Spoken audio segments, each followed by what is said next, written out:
Now let's get into that first topic now. Celebs in space. Did you think they were inspiring or indulgent? Get your calls in right now. An all-female squad, led by pop star Katy Perry, blasted off to the edge of space yesterday. Their rocket was built by Blue-Origin, the space tourism firm owned by Amazon billionaire Jeff Bezos, whose fiancée, Lauren Sanchez, was also on board. The company called the mission trailblazing and historic, but it only lasted for 11 minutes. Some critics weren't happy about the calibre of the crew, who had vowed to put the glam into space. Others are concerned about space becoming a playground for the elite. Potential paying customers have to fork out the equivalent of £105,000, and that's just for the deposit. James, these are women who have accomplished, who have achieved in their own right. Why should we not be celebrating them, putting them in the spotlight and saying, look, what a fantastic variety of people, any people. They happen to be women. They've obviously been chosen as women. What's wrong with that? There's nothing wrong with it, but I think as you have a look at this spectacle, it's just a very expensive marketing ploy. And all of these people have done amazing things in their lives. And yeah, celebrate that. Celebrate the pop music, the business, the whatever they've done, the things that they've presented. But I think if you have a look at the collection of individuals here, if any of them think that they've done anything for space exploration or travel, or, encouraging people for an 11-minute visit into space, if it is even that. I mean, look at the amount of plastic and the stuff and the outfits and the thing. It's just sending every single wrong message. It's almost like turning space mission into, we've seen it on telly, we've seen, the science fiction stuff, and we've seen that glammed up to get people enthused and excited about it. Fine, that's entertainment. This isn't entertainment, really. It may be for them, it's extremely expensive, and I would actually agree with those who say, first of all, have a look at the shape of that rocket and ask yourself some questions, and secondly, is this really the way to get people to get excited about putting themselves forward for doing the work, doing the study and becoming astronauts? Because that's really what you want them to do. These people have merely taken an invitation, a freebie, or alternatively they paid, I don't know. Somebody has coughed up a huge amount of money and none of them have done the work. So I don't care whether it's male or female, gay, straight, old, young, anything. Fine. If you want to go into space, do the work. That's what we need. We need the astronauts, the scientists. This is just plastic nonsense. Oh, wow. Paula, there's a history. There's a history of women's role in space exploration being hidden, isn't there? We know that from Hidden Figures. The truth of that story is not denied. So, if I was a female scientist right now, looking at these pictures, would you not be thinking, as James says, where's my role here? Why am I not being highlighted? OK, I'm really concerned about where we're going with this conversation. Why is the focus on what they look like? And why isn't the focus... Because that's the PR stuff they put out. Bear with me. And why isn't the focus on what they've achieved? And I'll tell you why we're focusing on what they look like.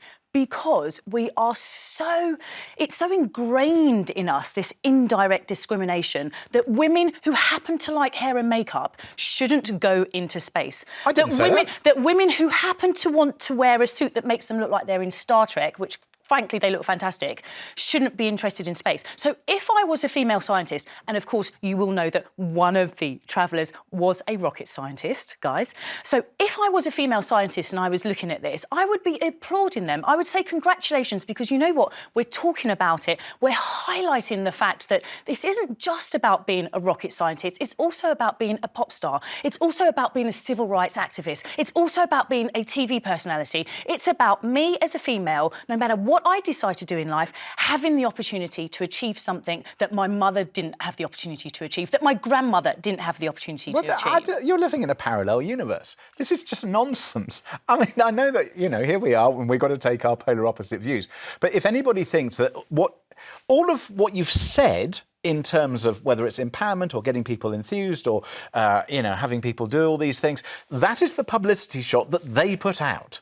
So they know what they're doing because we're talking about it. So it is, as a publicity stunt, brilliant. As a job for getting people and women enthused in science, this does zero zip nothing. Let's see how this is landed in the press. Some of the headlines that we got. Have a look at this. Right, Blue Origin's all-female space was a step backwards for feminism. That's in The Spectator. What's more vacuous than an endless vacuum? Lauren Sanchez and Katy Perry's Party in Space. I mean, well done, The Guardian, because it's rare that I will like some Guardian headline, but that is spot on. OK, this all-woman spaceflight is nothing more than a male fantasy. Yeah. Is this not playing into our ideas of what women in space should look like? You know, James Bond set us up for this, didn't they, with the fembots and Moonraker?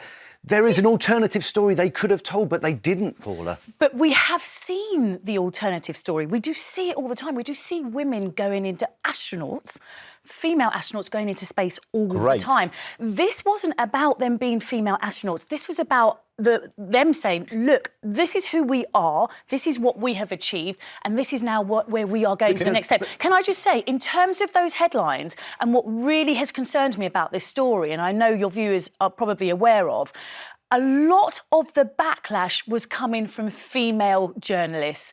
And what does that say to me? It's giving Mean Girls, Matt.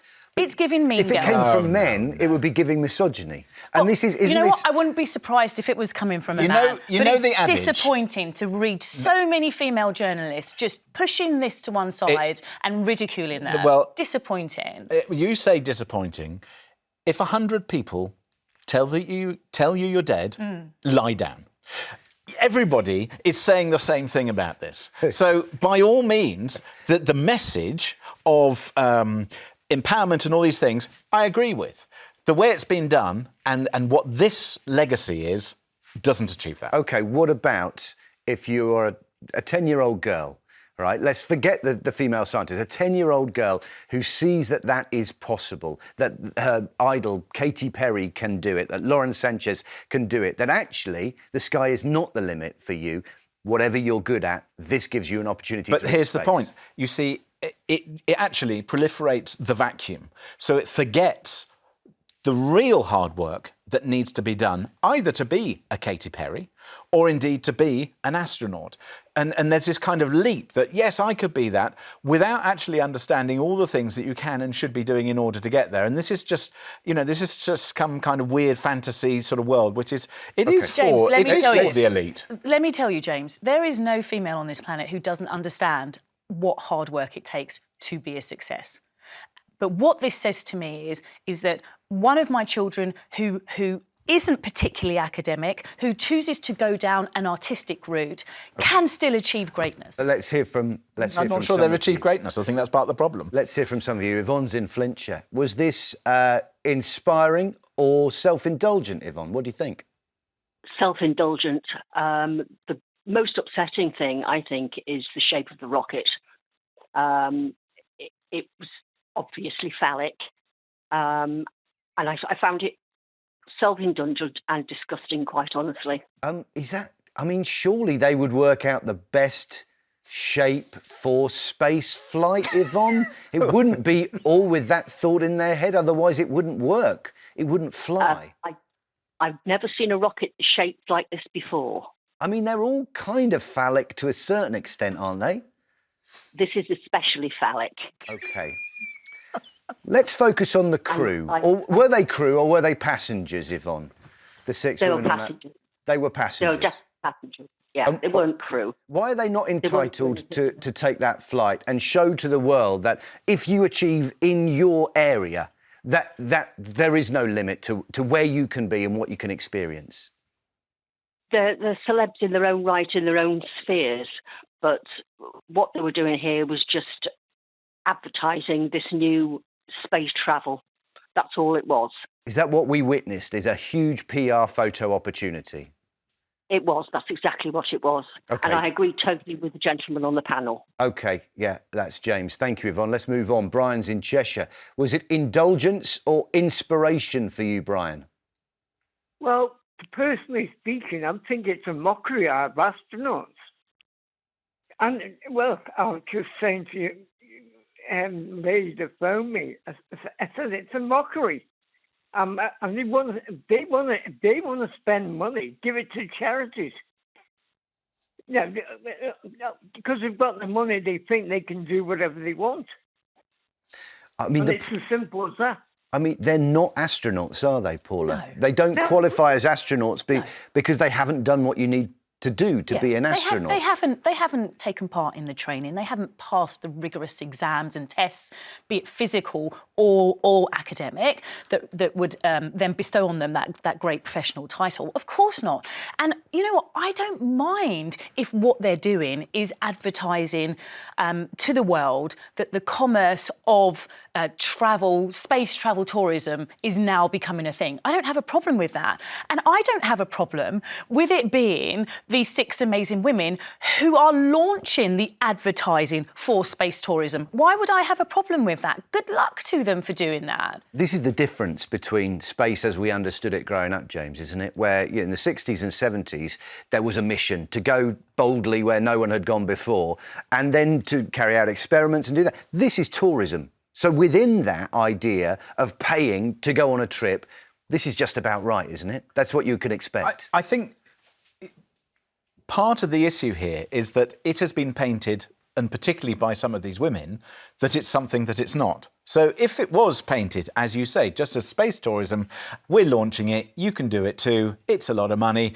we're cool and trendy, we're going to do it first in the same way that you do it with a launch of a new fashion brand, a launch of a new perfume, a champagne or whatever, or a social event, all of that stuff. If it was painted like that, and by the way, we're going to do a bit of a stunt here, terrific, off you go. But I think it's that it's painted as being some kind of empowerment of women, and that this is some forefront. They're not doing anything other than being passengers. So I think if it was painted in the right way, fine, do it, great, well done. If you've got the cash, go off and do it. But I think it's not that. OK, Matthew's in Northamptonshire. Matthew, what do you reckon? Is this something that we should have paid any attention to, or was it a giant advert? What do you think? Well, I've never seen such rubbish in all my life. I've never listened to Katy Perry, and I wouldn't listen to her if she was in my front room. But I can't understand why it was done. They've spent all this money. Why didn't they put the money where they should put the money, into the charity, like the other guy just said? I think it's a disgrace. Absolutely. Just because you're rich and you've got money, you can do as you want. It's wrong.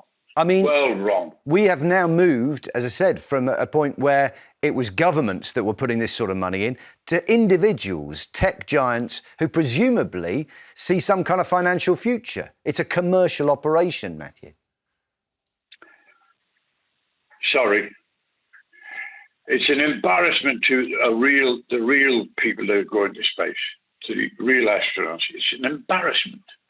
OK. Thanks very much. Francis is in Staffordshire. Francis, what do you reckon? Is there any good that can come from this, what we've just seen?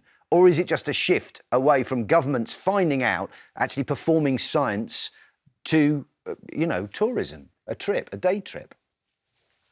Why shouldn't they have tourism? Why shouldn't they? OK. Do you look at this and think, actually, this is perfectly acceptable and it's the way forward? Yes, I think it is, yeah. Why shouldn't it be?